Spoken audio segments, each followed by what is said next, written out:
부활절맞이 새벽기도에 나오신 여러분들을 주님의 이름으로 환영합니다.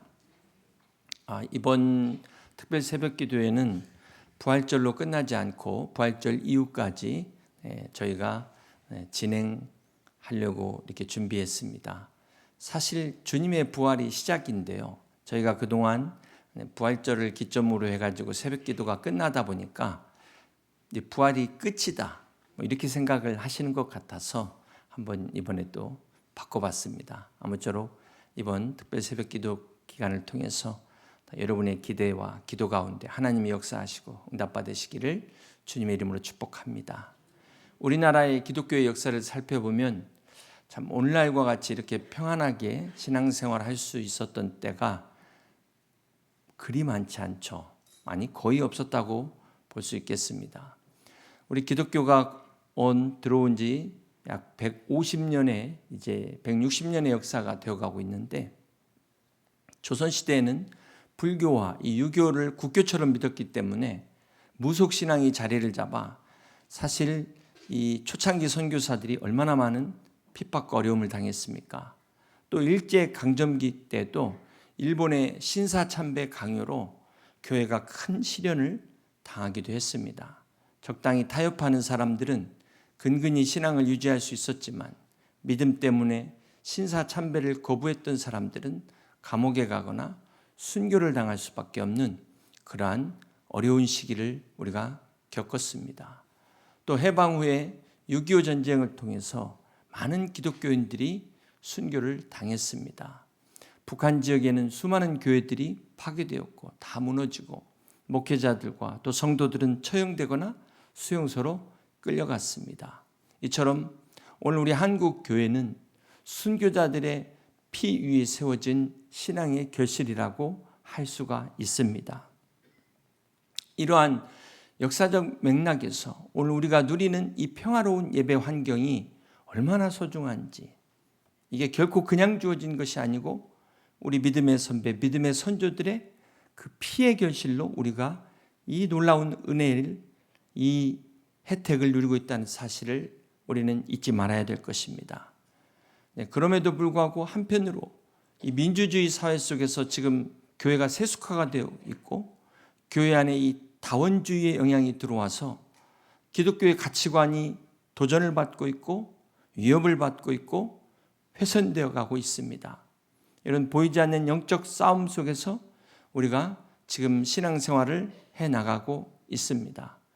오늘 우리가 이 모든 경건과 단정함으로 고요하고 평안한 신앙생활을 하기 위해서 우리는 기도해야 됩니다. 특별히 이번 부활절 맞이 21일 새벽기도회를 통해서는 우리가 나라를 위해서 한 마음으로 기도하기를 원합니다.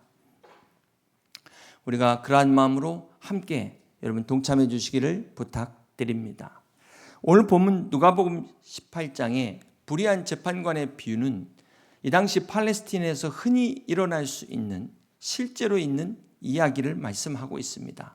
어떤 도시에 하나님을 두려워하지 않고 사람을 무시하는 한 재판관이 있었습니다. 이 재판관은 헤롯이나 로마 정부에 고용된 치안 판사 중에 한 사람으로 이 로마 식민 시절에 이스라엘의 대부분 관료들은 거의 다 부패했다고 보면 맞습니다. 다 타락한 사람들이었습니다. 이 재판장에게 이 당시 한 홀로 된 여인이 찾아가서 자신의 청탁을 부탁하는 내용입니다. 이 재판장이 이 여인의 사연을 듣지 않았지만 어느 순간 이런 생각을 하게 됩니다. 누가복음 18장 4절입니다. 그가 얼마 동안 듣지 아니하다가 후에 속으로 생각하되 내가 하나님을 두려워하지 않고 사람을 무시하나 이 과부가 나를 번거롭게 하니 내가 그 원한을 풀어주리라. 그렇지 않으면 늘 와서 나를 괴롭게 하리라 하였느니라.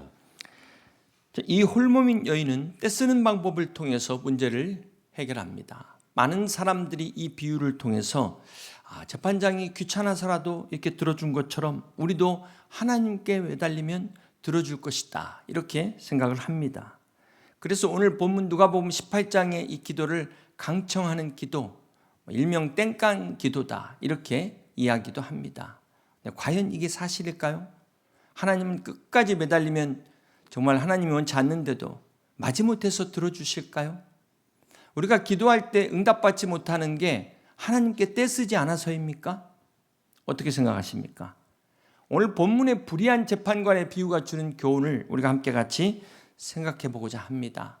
많은 분들이 오해하시는 게 하나님을 이 불의한 재판관과 같은 선상에서 생각하고 있다는 것입니다. 그런데 우리 주님은 이 불의한 재판관의 비유를 통해서 하나님은 절대로 이 불의한 재판관과 같지 않다는 정반대를 말씀하고자 하셨다는 겁니다. 그러기 위해서 우리가 이 비유에 대한 이 당시 사회적 구조를 좀 생각해 볼 필요가 있습니다. 이 당시에는 돈과 권력을 가진 지배층과 또 반대로 정말 힘도 없고 돈도 없고 권력도 없는 정말 약자의 계층, 무시당하는 계층, 막 이들을 억압하는 지배층의 계층, 이런 사회적 구조 속에서 무작정 강청하는 기도를 응답받는다고 가르치면 이것은 하나님도 이러한 불의한 재판관과 똑같다는 결론을 얻게 되는 것입니다. 그렇기 때문에 주님이 이 비유를 사용하신 목적은 이게 아니고 하나님은 결코 이 불의한 재판관과 같지 않다는 것을 주님은 말씀하려고 했다는 것입니다. 자, 그렇게 볼 때 하나님은 먼저 이 불의한 재판관처럼 약자의 고통을 외면하지 않으신다. 이 불의한 재판관은 귀찮아서 들어준 거잖아요. 약자의 고통을 알고 들어준 게 아닙니다. 자기가 귀찮아서 들어준 거예요. 누가복음 18장 7절 하물며 하나님께서 그 밤낮 부르짖는 택하신 자들의 원한을 풀어주지 아니하시겠느냐, 그들에게 오래 참으시겠느냐. 우리가 이 비유를 일반적인 경우로 다 생각하기에는 무리가 있습니다. 왜냐하면 자 보시면은 특별히 이건 어떤 걸 이야기하냐면 어떤 억울한 고통, 지금 이 원한에 대한 것을 특정한 상황을 이야기하고 있어요. 하나님이 모든 기도를 다 뗐으면 들어주겠다 이런 말이 아닙니다. 하나님께서 택하신 자들이 원한으로 하나님 앞에 부르짖을 때 하나님이 들어주신다. 다시 말해 고통당하는 자들을 하나님이 결코 버리시지 않는다. 이 내용을 이야기하고 있습니다. 한번 3절 보실까요? 그 도시에 한 과부가 있어 자주 그에게 가서 내 원수에 대한 나의 원한을 풀어주소서 하되. 이 홀로 된 여인이 재판장을 찾아간 이유가 뭐라고요? 자기 원한을 풀어달라는 겁니다. 이 여인이 목적이 있었어요. 5절을 봅니다. 이 과부가 나를 번거롭게 하니 내가 그 원한을 풀어주리라. 이 재판장이 지금 들어주겠다고 하는 말에서도 원한이라는 단어가 나오고 있습니다. 8절 보시겠습니다. 내가 너희에게 이르노니 속히 그 원한을 풀어주시리라. 그러나 인자가 올 때에 세상에서 믿음을 보겠느냐 하시니라. 이 비유의 결론도 속히 그 원한을 풀어주시리라. 오늘 말씀의 제목인데요. 여기 결론도 원한과 관련이 있다는 것을 우리가 알 수 있습니다.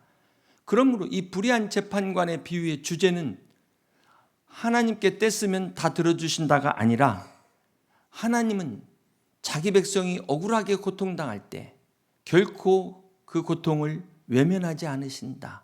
이게 목적입니다.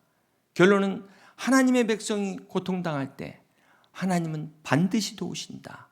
이걸 말씀하고 있어요. 사랑하는 성도 여러분, 우리가 그동안 이해했던 하나님 앞에 끈질기게 간구해야만 이렇게 들어주신다. 그런 의미가 아니라는 것입니다. 그렇다면 왜 우리가 이런 오해를 할까요? 오늘 본문에 이 홀로 된 여인이 재판장에게 간청한 이유가 있어요. 왜 간청했을까요? 재판장이 불의한 사람이기 때문에 간청한 거예요. 의로운 재판장이라면 당연히 들어줘야 되는데 이게 지금 불의한 재판관이니까 내 이 당연한 이걸 들어주지 않을 걸 아니까 강청을 했다는 것입니다. 그렇다면 왜 주님이 하필 이 불의한 재판장을 들어서 이 비유를 설명하셨을까요? 주님의 의도는 불의한 재판관도 이 소원을 들어주는데 하물며 의로운 재판장이신 하나님이 응답하시지 않겠느냐, 이걸 말씀하려고 하신 거예요. 포인트가 여기 있습니다. 그런데 사람들은 어디에 관점을 갖고 있어요? 뗐으면 된다. 무조건 강청하면 된다. 포인트를 잘못 잡았다는 거예요. 우리 하나님은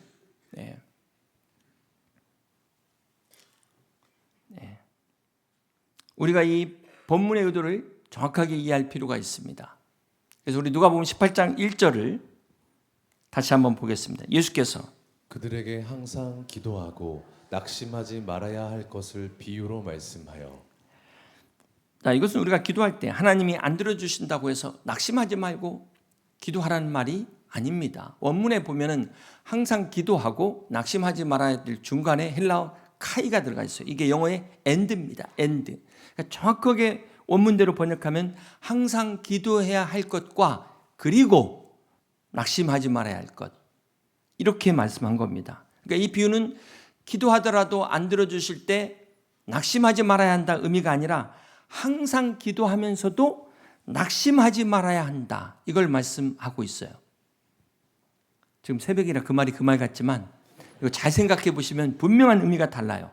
항상 기도하고 낙심하지 말라는 것은 다른 말로 바꾸면 항상 기도하지 않으면 반드시 낙심한다. 이 말입니다. 사랑하는 성도 여러분, 혹 여러분 지금 낙심 중에 있다면 한번 여러분의 기도 생활을 돌아보시기 바랍니다. 왜 우리가 낙심할까요? 믿는 것과 정반대의 현실이 우리 눈앞에 펼쳐지기 때문에 낙심합니다. 내가 기도했는데도 상황은 전혀 호전되지 않을 때 우리는 낙심합니다. 그래서 주님께서 기도하면서 낙심하지 말라는 거예요. 우리가 낙심하지 않기 위해서 기도하라는 것입니다. 7절 같이 보시겠습니다. 하물며 하나님께서 그 밤낮 부르짖는 택하신 자들의 원한을 풀어주시지 아니하시겠느냐. 그들에게 오래 참으시겠느냐. 내가 너희에게 이르노니 속히 그 원한을 풀어주시리라. 그러나 인자가 올 때에 세상에서 믿음을 보겠느냐 하시니라. 사랑하는 성도 여러분, 우리가 낙심하지 말아야 될 정확한 이유는 우리 하나님은 의로우신 재판장이세요. 네. 결코 저와 여러분을 고통 가운데 내버려 두지 않으십니다. 네. 사탄이 우리를 막 고난과 고통 가운데 몰아넣지만 하나님은 절대로 그대로 놔두시지 않는다는 거예요. 아버지가 자기 자녀가 고통당하는 것을 보고만 있지 않잖아요. 여러분 그 양관식을 보면서 폭삭수가수다에서 어떻게 보면 그 무능한 아버지지만 그 무쇠 같은 아버지지만 가족을 위해서 그 가족을 사랑하면서 희생하는 그 헌신적인 그 아버지의 사랑. 그런데 우리 하나님은 전능하신 하나님이 우리의 아버지 되시는 것을 믿으시기를 바랍니다. 그 하나님이 결코 우리의 고통을 좌시하지 않으십니다. 그러므로 우리가 기도할 때 중요한 것은 지금 내가 막 이제 21일 동안 아주 그냥 작심하고 강청하겠다, 막 끝까지 때를 쓰겠다 이게 아니라 하나님과의 관계를 돌아보셔야 돼요. 아버지와 자녀의 관계를 돌아보라는 것입니다. 아버지와 자녀의 관계. 이것이 주님께서 이 비유를 통해서 우리에게 말씀하시고자 하는 핵심입니다. 하나님은 사랑의 하나님 아버지이세요. 우리가 구하기 전에 먼저 우리의 필요를 아십니다. 네. 당연히 좋은 것으로 주시기를 원하십니다. 문제는 우리가 준비가 안 돼 있기 때문에 우리가 문제가 있어서 그런 거예요. 축복해 줬다가 더 나빠질까 봐 축복받을 그릇이 되지 않아서 응답이 되지 않는 것입니다. 그런데 이거를 그냥 무조건 떼쓰면 준다? 하나님을 귀찮게 하면 준다? 이거는 오늘 우리가 본문을 잘못 이해한 겁니다. 그러므로 오늘 본문의 비유는 강청함의 기도가 아니라 신뢰함의 기도다. 떼쓰는 기도가 아니라 하나님을 얼만큼 신뢰하면서 기도하는가. 사랑하는 성도 여러분, 우리 기도가 무슨 하나님하고 무슨 줄다리기 하는 게 아니고 떼쓰는 게 아니고 협상하는 것이 아니라 우리의 필요를 아시며 가장 좋은 것 주길 원하시는 그 하나님을 신뢰하는 것, 아버지를 믿는 것입니다. 우리가 기도할 때 내가 얼마나 간절하게 구하는가, 내가 얼마나 오래 기도하는가, 이것보다 더 중요한 것은 내가 얼마나 하나님을 신뢰하는가, 내가 얼마나 하나님 아버지를 신뢰하는가, 이게 중요해요. 바라기는 오늘 우리의 기도가 단지 내가 원하는 이 지금 응답받기를 원하는 지금 당장 시급한 이 문제의 응답, 이것을 얻기 위한 수단이 아니라 기도를 통하여 하나님과 더 깊은 관계로 들어가는, 더 깊은 신뢰 관계로 들어가는 그런 기도가 되실 수 있기를 주님의 이름으로 축복합니다. 기도는 하늘과 땅을 잇는 영적인 통로입니다. 여러분 군인이 전쟁에 나갈 때 이 무기 얼마나 중요합니까? 무기 중요한데 또 하나 중요한 게 통신장비예요. 통신장비. 이 본부하고 서로 간에 원활하게 통신이 돼야 이게 전쟁에서 생존과 직결합니다. 또 군대 구수물자, 이 보급품 지원받는 데 있어서 옛날에 이 무전기 얼마나 중요합니까? 지금도 마찬가지죠. 지금은 이 우리나라 군대가 너무 좋아져가지고 각자 개인 통신자가 다 있잖아요. 얼마나 이게 중요한지 모릅니다. 영적 싸움이 있어서도 마찬가지예요. 기도는 하나님과 우리가 연결되어 있어서 수시로 즉각적으로 하나님과 소통할 수 있는, 하나님의 인도를 받고 하나님의 도움을 받을 수 있는 특권입니다. 바라기는 이번 특별 새벽 기도회 동안 우리의 기도가 하늘의 보급 창고를 여는 복된 기도 되시기를 주님의 이름으로 축복합니다. 그러기 위해서 우리가 주님을 신뢰해야 돼요. 주님을 신뢰하는 기도가 될 수 있기를 주님의 이름으로 축복합니다. 스코틀랜드가 메리 여왕의 통치를 받을 때 역사적으로 가장 어두운 시대였습니다. 종교는 부패했고 도덕은 땅에 떨어졌고 정치는 표류하고 있었습니다. 한치 앞을 내다볼 수 없는 이 캄캄한 민족의 어둠 속에 한 사람이 엎드려 나라를 위해 간절히 기도합니다. 하나님, 이 스코틀랜드를 구원해 주시옵소서. 아니면 차라리 나에게 죽음을 주시옵소서. 이렇게 기도한 사람이 바로 잔 낙스라는 종교개혁자였습니다. 이 낙스의 자서전을 보면은 그는 본래 두려움이 많은 사람이었다고 합니다. 그럼에도 불구하고 그가 이 개혁운동을 시작했지만 그는 겁이 많아서 이 메리 여왕의 권력을 무소해 2차례나 도망을 갔습니다. 한 번은 프랑스로 도망가고 또 한 번은 스위스로 망명까지 했습니다. 그런데도 결사적으로 그는 금식기도 하면서 하나님 앞에 서면서 변화되기 시작했습니다. 두려움이 많던 그가 놀랍도록 담대한 사람으로 변화되기 시작했습니다. 상황이 역전돼서 어떻게 됐을까? 이제는 메리 여왕이 잔 낙스를 두려워하게 되었어요. 이 여왕이 스코틀랜드의 전 군대보다도 이 잔 낙스의 기도를 더 두려워했다라고 이렇게 기록하고 있습니다. 마침내 이 잔 낙스는 그 간절한 기도와 불굴의 투쟁을 통해서 스코틀랜드 민족을 영적으로 재건하고 교회를 개혁하는 위대한 업적을 이루게 됩니다. 사랑하는 성도 여러분, 이 스코틀랜드라는 한 나라의 변화와 개혁의 시작이 바로 한 사람의 기도로 시작됐다는 것입니다. 하나님 아버지를 신뢰하는 잔 낙스, 그 한 사람의 기도로 말미암아 이 놀라운 역사가 일어나게 된 것입니다. 잔 낙스의 기도는 끈질김이나 떼쓰기에 있는 것이 아니라 하나님 아버지와의 그 자녀됨의 관계 속에서 하나님을 신뢰하는 기도가 이러한 놀라운 나라와 민족을 구원하는 역사를 이뤘다는 사실을 기억하시길 바랍니다. 그러므로 오늘 우리의 기도가 하나님 앞에 때를 쓰면서 강청하는 기도이기 전에 먼저 하나님의 사랑을 신뢰하고 믿음 가운데 나아가는 그러한 기도가 될 수 있기를 주님의 이름으로 축복합니다. 사랑하는 성도 여러분, 우리가 때로 깊은 고난과 고통 속에 있을 때 버림받았다고 느낄 수 있어요. 나 혼자라고 생각할 수 있습니다. 그때 우리는 낙심하게 됩니다.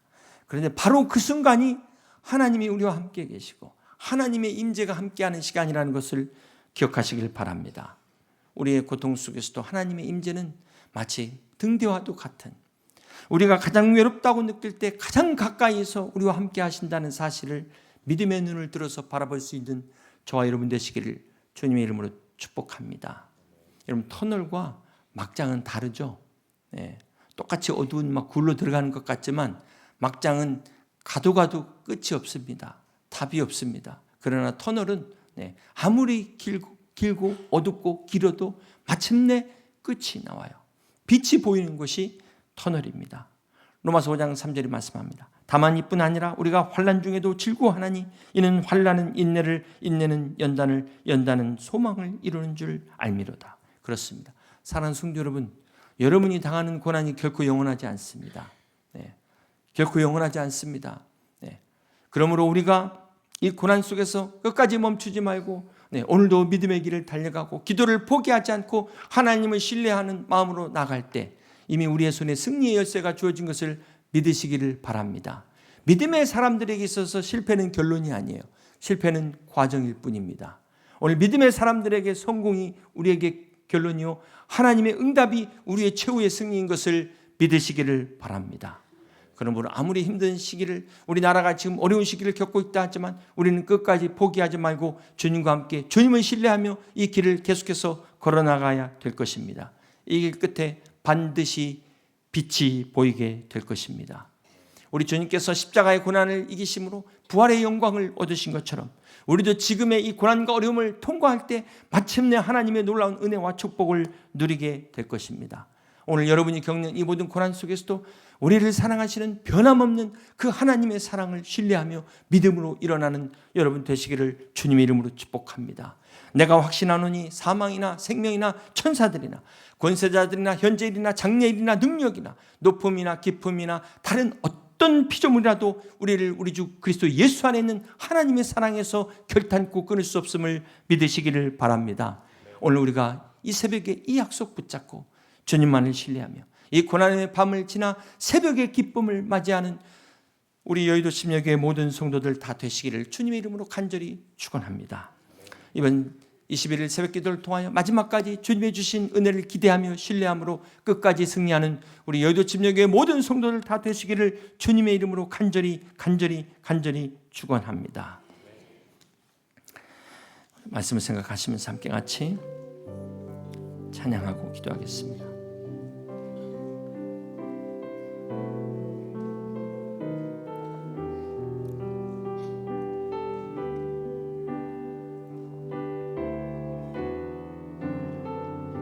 당신이 지쳐서 당신이 지쳐서 할 수 없고 눈물이 빗물처럼 흘러내릴 때 주님은 하시네 당신의 약함을 사랑으로 돌봐주시네.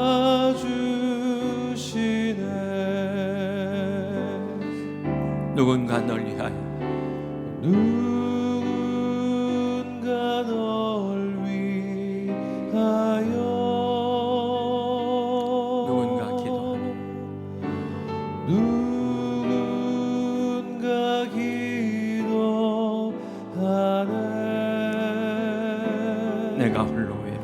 내가 홀로 외로워서 마음이 무너질 때 누군가 널 위해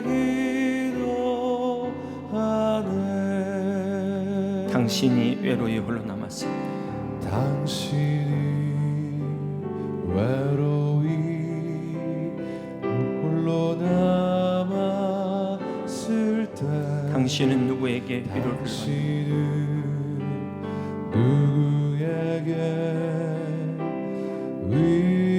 위로를 얻나? 주님은 아시네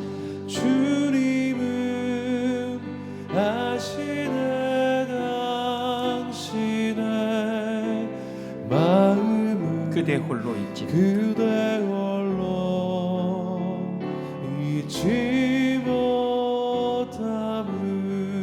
예수님 날 위하여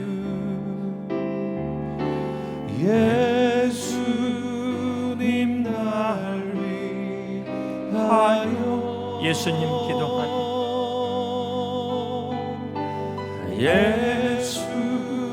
예수님 기도하네. 내가 홀로 외로워서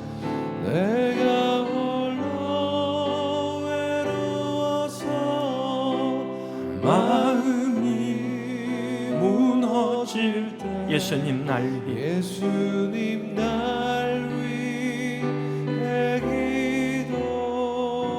기도하네. 성령님 날 위해 기도하네. 성령님 날 위하여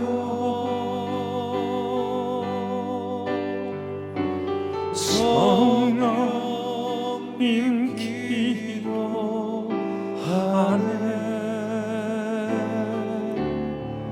내가 홀로 외로워서 마음이 무너질 때 성령님 날 위해 기도하네. 이 시간 우리를 위해서 중보하시는 우리 예수님과 말할 수 없는 탄식으로 기도하는 성령님을 생각하면서 함께 같이 기도하길 원합니다. 우리의 기도가 떼쓰는 기도가 아니라 정말 주님을 신뢰하며 주님을 믿는 믿음으로 온전히 주님 앞에 맡기는 그러한 마음으로 믿음으로 기도하길 원합니다. 주님은 이미 우리의 필요를 아십니다. 나보다 나를 더 사랑하십니다. 가장 좋은 것을 응답해 주시기를 원하십니다. 그 주님을 신뢰하며 우리가 주님을 신뢰하지 못했던 것 회개하며 이 시간 함께 같이 기도하겠습니다.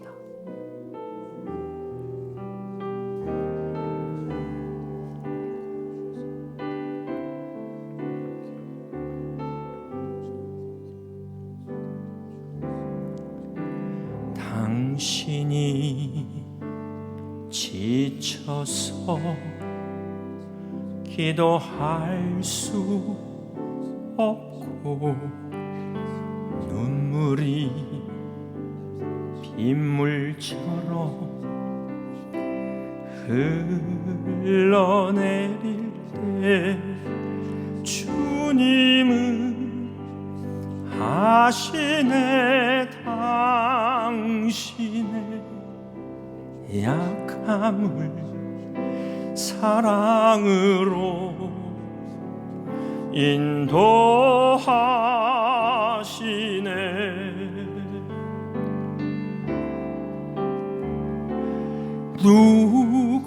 누구가 널 위하여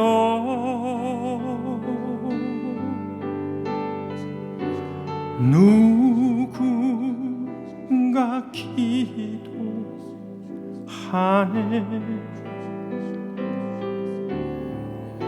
내가 홀로 외로워서 마음이 무너질 때 누군가 널 위해 기도하네.